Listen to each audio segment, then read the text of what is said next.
এক সপ্তাহে পূর্ণ হারের হালি, দিশেহারা ভারতেরও ক্রীড়াঙ্গ। নভেম্বরের 22, 2025 মাত্র 3 দিনের ব্যবধানে ক্রিকেট ও ফুটবল মিলিয়ে টানা 4 ম্যাচে হারের তিক্ত অভিজ্ঞতা নিয়ে কঠিন সময় পার করছে ভারতের ক্রীড়াঙ্গন। বিভিন্ন ফরম্যাটে জাতীয় দল থেকে শুরু করে দল সব মিলিয়ে এক সপ্তাহে হারের হালি পূর্ণ করেছে ভারত। ব্যাটিং বোলিং ব্যর্থতা, কৌশলগত সীমাবদ্ধতা এবং মানসিক দুর্বলতাকে এই ধারাবাহিক পরাজয়ের প্রধান কারণ হিসেবে দেখছেন বিশ্লেষকেরা।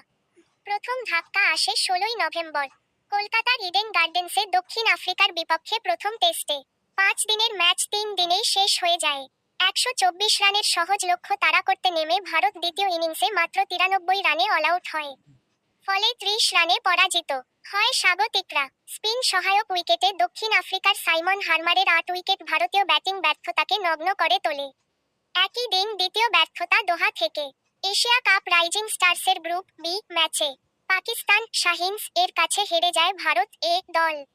136 রানের টার্গেটে ব্যাটিংয়ে নেমেই শুরুতে চাপে পড়ে ভারতীয়রা। মাত্র 19 ওভারে অল আউট হয়ে দলটি বড় ব্যবধানে পরাজিত হয়।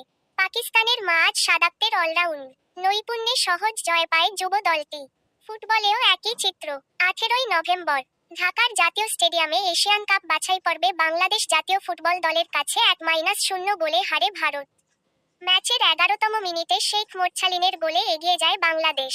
বল দখলে এগিয়ে থাকলেও আক্রমণে ধারহীন ভারত। গোলমুখে তেমন সুযোগই তৈরি করতে পারেনি। 22 বছর পর ভারতের বিপক্ষে বাংলাদেশ এই ঐতিহাসিক জয় তুলে নেয়।